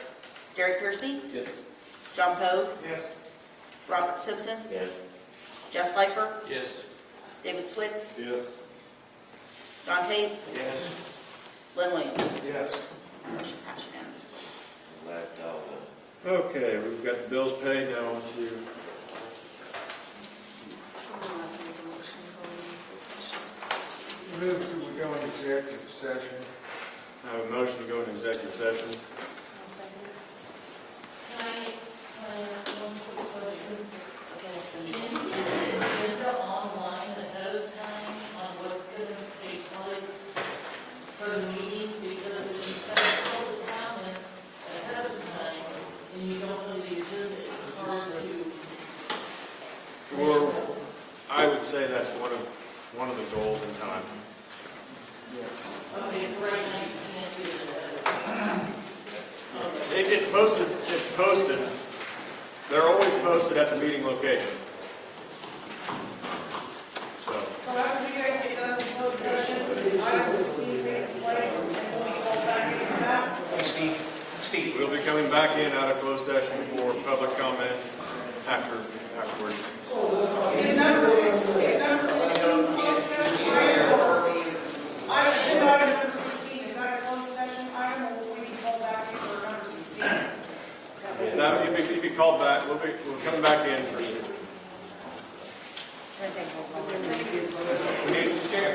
Chairman, can you cite why you're going into closed session, please? closed session pursuant to. I was going to have the vote first, but if they approve closed session, it would be pursuant to Section 2 of the Open Meetings Act, and that is section C2. It's related, and that is collective bargaining, negotiating matters between the public body and its employees or their representatives, or deliberations concerning salary schedules for one or more classes of employees. Because it is involving Ed Flynn's involvement, it also relates to paragraph 211 of the Open Meetings Act, which does include pending litigation. That topic may come up, the appeal that's pending. But we do need to vote on it, but the majority has to agree to go into closed session. Earl Baker. Yes. Kenny Barr. Barbara Bennett. Yes. Mark Bennett. Yes. Paul Candidate. Brian Kaufman. Yes. Dennis Cernovich. Yes. Jesse Durbin. Yes. Gary Gergany. Yes. Rod Height. Larry Lenz. Yeah. Patrick Lyons. Yes. Trey Metzger. Yes. Bobby Warman. Yeah. Gary Patterson. Yes. Gary Piercy. Yes. John Poe. Yes. Robert Simpson. Yes. Jeff Slifer. Yes. David Switz. Yes. Don Tate. Yes. Lynn Williams.